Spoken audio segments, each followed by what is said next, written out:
ጤና ይስጥልን ውድ የመረጃ የዩቲዩብ ገጽ ተከታዮችና አድማጮች እንደምን አላችሁ? ለዕለቱ የተመራረጡትን አርዕስተ ዜና ወደ እናንተ ይዘን ቀርበናል። አሜሪካ ሰሞኑን በኢራን ላይ ስታደርግ የነበረውን ጦርነት ካለ ተኩስ አቁም ስምምነት አቁማለች።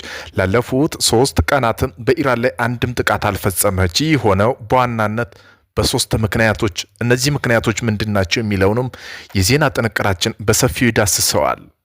የአሜሪካው ፕሬዝዳንት ዶናልድ ትራምፕ አርብ ዕለት ቻይና ወይም ሩሲያ በኢራን ጦርነት ውስጥ ተሳታፊ እንደሆኑ እንደማያምኑ ገልጸው ነገር ግን ቢሳተፉ ከነሱ በጣም መጥፎ ውጤት ይኖረዋል ሲሉ አስጠንቅቀዋል። በዚህም ጉዳይ በዜና ጥንቅራችን በሰፊው አካተናል። ኢራን ከአሜሪካ ጋር መልእክቶችን መለዋወጧ ብትቀጥልም አሁንም ሞት ለድርድር የሚያበቁ ሁኔታ እንደሌሉ የኢራን የውጭ ጉዳይ ሚኒስተር ቃል አቀባይ እስማኤል ባቄር አስታውቀዋል።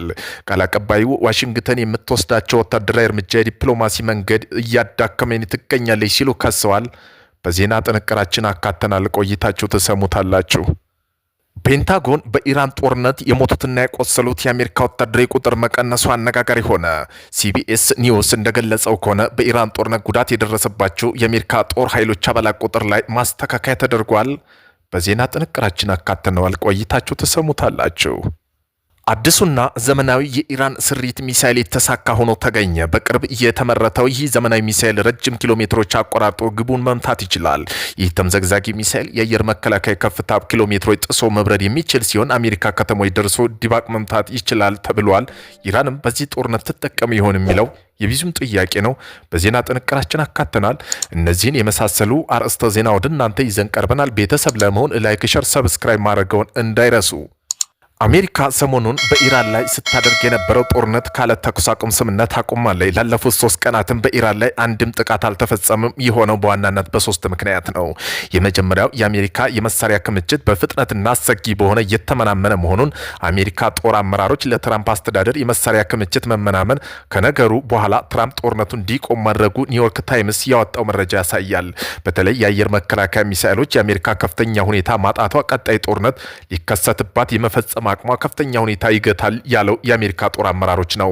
በሁለተኛ ኢራን የተፈጸመውን የአጸፋ ጥቃት በአሜሪካ ላይ ያደረሰው ውድመት ከሚገምተው አሜሪካ ከምትገልጸው በላይ መሆኑን ሲኤንኤን በዘገባውን ጨምሮ እንደገለጸው ከሆነ በርካታ የአሜሪካና የእስራኤል መገናኛ ብዙሃን ይፋ እንዳደረጉት ሆነም ከአሜሪካ ከ600 በላይ ወታደሮች ኢራን ጥቃት ሰለባ ሆነዋል።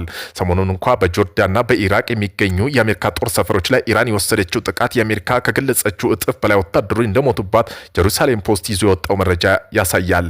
ኢራን መካከለኛው ምስራቅ ያሉ የሲኤን ማዕከላትም በተሳካ ሁኔታ ማውደም የአሜሪካ ዘንድ ኢራን የሩሲያ እንድታገኝ ይችል የሚል ጥርጣሬ እንዲያሳድርባት አድርጓል።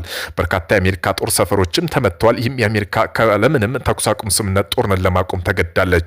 በሶስተኛ የአሜሪካ ድብደባዎች ምንም ለውጥ የማያመጡ መሆናቸውን አሜሪካ በኢራን ላይ ለወራት በፈጸመችው ድብደባ ሆነ አሁን እንደገና ጀምራ ለ11 ቀን በፈጸመችው ጥቃት ያሳካቸው አንድም ኢላማ የለም።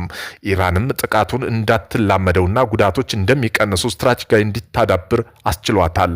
ለዚያም ነው የአሜሪካ ማዕከል እዝ ሴትኮም ዋና አዛዥ ከዚህ በኋላ በድብደባው የምናሳካው ምንም ውጤት የለም በማለት ገልጸውታል። የአሜሪካው ፕሬዝዳንት ዶናልድ ትራምፕ አርብ ዕለት ቻይና ወይም ሩሲያ በኢራን ጦርነት ውስጥ ተሳታፊ እንደሆኑ እንደማያምኑ ገልጸው ነገር ግን ቢሳተፉ ለነሱ በጣም መጥፎ ውጤት ይኖረዋል ሲሉ አስጠንቅቀዋል። ትራምፕ በትሩዝ ሶሻል ላይ ባሰፈሩት መልእክት የቻይናው ፕሬዝዳንት ሺ ጂንፒንግ ቻይናም ሆነ የቻይና ኩባንያ ለኢራን መሳሪያ እንደማይሰጡ ዋስትና እንደሰጡት ተናግረው እንዲሁም የሩሲያው ፕሬዝዳንት ቭላዲሚር ፑቲን ተመሳሳይ ቃል እንደገቡላቸው ገልጸዋል።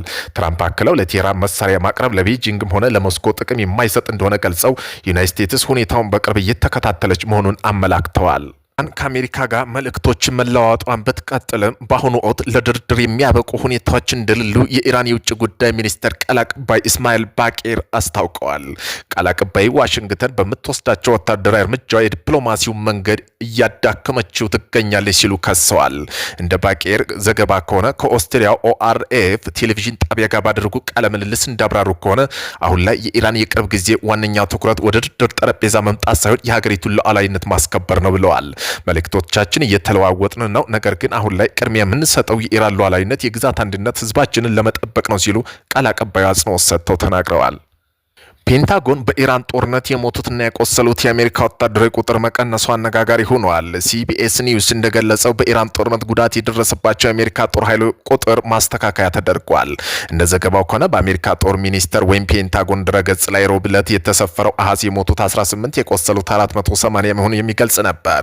ይሁን እንጂ ሐሙስ ዕለት ግን የሟቾች ቁጥር 14 ዝቅ ሲል የቆሰሉ ደግሞ 420 መሆናቸው ተመላክቷል። ይህ ጉዳይ ከፍተኛ ሁኔታ መነጋገሪያ ለመሆን መቻሉ የጠቀሰው ዘገባው በሴኔቱ የጦር አገልግሎት ኮሚቴ አባላት መከላከያ ሚኒስትሩ በጦርነት የተጎዱ ወታደሮች ትክክለኛ ሂሳብ እንዲገልጹ ጥያቄ ማቅረባቸውን አስረድተዋል። በሴናተር ማዚ ዲኖር የተነበበው ይህ ጥያቄ የአሜሪካ ሕዝብ ኮንግረስ ወታደሮችና ቤተሰቦቻቸው የጦርነት ሰብአዊ ኪሳራ ሙሉ እና ትክክለኛ ሂሳብ የማወቅ መብት አላቸው በሚል ሀሳብን ያካተተ ሲሆን 11 የዲሞክራቲ አባል የሆኑ ሴናተሮች ፊርማ ያካተተ ነው። ይህ በእንዲህ እንዳለ ፕሬዝዳንት ዶናልድ ትራምፕ ረቡዕ ዕለት በሰጡት መግለጫ በጦርነቱ የሞቱት ወታደሮች 18 ወታደሮች መሆኑን ገልጸው ነበር። ሲናገሩም የአንድ ወታደር ሞት ብዙ ቢሆንም የሞቱት ግን 18 ናቸው። በቪየትናም ጦርነት እንኳ ያጣቸው ወታደሮች 200 ሺህ ናቸው ብለው ነበር። ይሁንና እንደ ዘገባው በፔንታጎን ይፋዊ ድረገጽ ላይ በቪየትናም ጦርነት የሞቱት የአሜሪካ ወታደሮች ቁጥር የተመዘገቡት 58220 የሚል ነበር። የአሜሪካ ወታደሮች ተገድለዋል። የአሜሪካ ኢራን ጦርነት ከተጀመረ ወዲህ የአሜሪካ 18 ወታደሮች ሲገደሉ 624 ደግሞ መቁሰላቸው የመከላከያ ኃላፊ ተናግረዋል። 4 ወታደሮች የተገደሉት አሜሪካ በኢራን መካከል የተደረሰው የተኩስ አቁም ስምምነት ከፈረሰ በኋላ ነው። በድጋሚ በአሜሪካ ጥቃት የተፈጸመባት ኢራን በቀጠና የሚገኙ የአሜሪካ ጦር ሰፈሮች ኢላማ አድርጋለች። ጉዳቱ ከደረሰባቸው መካከል 417ቱ በኢራን በተካሄደው ኢፒክ ፈሪ በተባለው ዘመቻ ጋር የተያዙ የሞቱ ናቸው። 207 ያክሉ ደግሞ በጦርነቱ የተለያዩ ዘመቻ ላይ የተሳተፉ እንደሆነ ተጠቅሷል። ከሰሞኑ አሜሪካ ለ13 ተከታታይ ቀናት በኢራን ላይ ጥቃት ስትፈጽም ኢራን በምላሹ በቀጠናው ባለው የአሜሪካ ወታደራዊ ተቋማት ላይ ሚሳኤልና የድሮን ጥቃት እያደረሰች ነው የሰነበተችው። ኢራን የሚሳኤል ፋብሪካዎችን ከአሜሪካ የሚሳኤል መከላከያ ኢንተርሴፕት ፋብሪካ ፍጥነት ጋር ተወዳድረው እየናቁ ናቸው። ኢራን አሜሪካ ልታስቆምባቸው የምትችልባቸው ስርዓቶች ከምትገነባው ፍጥነት በበለጠ ፍጥነት አጥቂ መሳሪያ ትገነባለች። በዚህ መለዋወጥ አይቻልም። የአሜሪካ ዓመታዊ የሚሳኤል መከላከያ ኢንተርሴፕተር ምርት 96 ታህድ የሚሳኤል መከላከያዎች 600 ፕላስ ፒኤሲ 3 የሚሳኤል መከላከያዎች 96 ኤምኤስ 3 የሚሳኤል መከላከያና 125 ኤስኤም 6 የሚሳኤል መከላከያ ሲሆኑ የኢራን ዓመታዊ የአጥቂ መሳሪያ ምርት 3000 ሻሂድ ድሮኖች 3006 ባላስቲክ ሚሳኤሎችና አንድ የሻሂድ ድሮን $20,000 ሲያወጣ አንድ ፒኤስሲ 3 መከላከያ ግን $4 ሚሊዮን ይፈጃል። የመከላከያ በጀት መጠን አይደለም የሚቆጠረው በምን ያህል እንደዋጡ ነው እንጂ ጥልቀቱና ያለው ዳሰሳ። አሜሪካ ባለስልጣንና የመከላከያ ተንታኞች እንደሚያረጋግጡ ከሆነ ኢራን እጅግ ብዙ ርካሽ አጥቂ መሳሪያ የማምረትና የማስወንጨፍ አቅም አሜሪካ አጋሮቻቸው ውድ የሆነ የአየር መከላከያ መሳሪያዎች የሚያመርቱበት ፍጥነት እጅግ የበለጠ ነው። ባለጸጋውና እየተባባሰ የመጣው ግጭት ውስጥ የከባድ ኢንዱስትሪ አለመጣጣም የአሜሪካ ፔንታጎን ለተወሰኑ የኢራን ሚሳኤሎችና ድሮኖች የአየር መከላከያዎች እንዲለቁ አስገድዶታል። ይህ እርምጃ የአሜሪካ ወታደራዊ የጦር መሳሪያ ክምችት እጅግ እንዲያልቅ ለመከላከል ያለመ ነው። አንድ የምርት አለመመጣጠን ዋናው ፈተና የሚመነጨው በኢንዱስትሪ ፍጥነትና ስኬት የማምረት ውስብስብ ውስጥ ካለው ትልቅ ልዩነት ነው። ብዛትና ትክክለኛ አጋር የአሜሪካ የውጭ ጉዳይ ሚኒስትር ማርክ ሩቢዮ እንደገለጹት ኢራን በወር ከ100 በላይ የባላስቲክ ሚሳይሎችን እንዲሁም በሺ የሚቆጠሩ አንዳንድ ጊዜ ጥቃት ድሮኖች የማምረት አቅም እንዳላት አሳይታለች። በአንጻሩ ከፍተኛ ደረጃ ያላቸው የአሜሪካ ጸረ ባላስቲክ ሚሳይል መከላከያዎች ከዚህ ፍጥነት እጅግ በትንሹ በመሆን መጠን የተመሰረቱት መልሶ እየተገነባ ያለው መሰረተ ልማት ጠንካራ የአሜሪካና የእስራኤል አየር ጥቃቶች የኢራን የማምረቻ ፋብሪካ ቢያነጣጥሩም የአሜሪካ የስለላ መረጃ እንደሚያሳዩት ኢራን የሚሳኤል ከተሞች በመባል የሚታወቁት እጅግ ጠንካራ የመሬት ውስጥ መረቦች አማካኝነት አቅሟን አስጠብቃለች።